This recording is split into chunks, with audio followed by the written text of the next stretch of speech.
How to pick a lock. Only pick your own locks, or you could wind up in a lot of trouble. Locked yourself out of the house? Most common pin and tumbler locks can be picked with a little luck and finesse, so before you call a locksmith, try this. You will need a paper clip or safety pin, and a tension wrench. Optional, a second paper clip. Step 1. Get a paper clip or safety pin and bend it straight. Now make a slight upwards bend at the very end. You can buy a professional lockpick set at a hardware store. There's a basic size intended for American locks. Step 2. Insert your wrench into the lower part of the keyhole. That is, the side opposite the one where the key's teeth would go in. Step 3.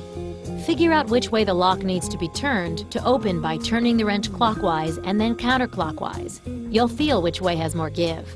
Step 4. Turn the lock the correct way with the wrench, putting slight pressure on it. Hold the wrench in place. Step 5. While keeping pressure on the lock, insert the paper clip into the top part of the keyhole.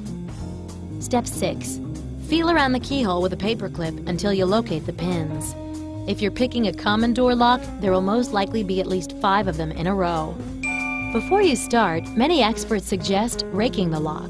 Straighten your second paper clip, put a few bends at the wire's end, and, with no pressure on your wrench, shove it to the back of the lock. Now pull it out quickly, pressing against the top of the lock while gently turning your wrench. You might just set a pin or 2 that way.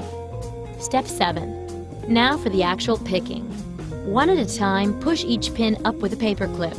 Try to feel for the moment when the pin reaches its unlocked position. You should feel a slight give, or even hear a faint click.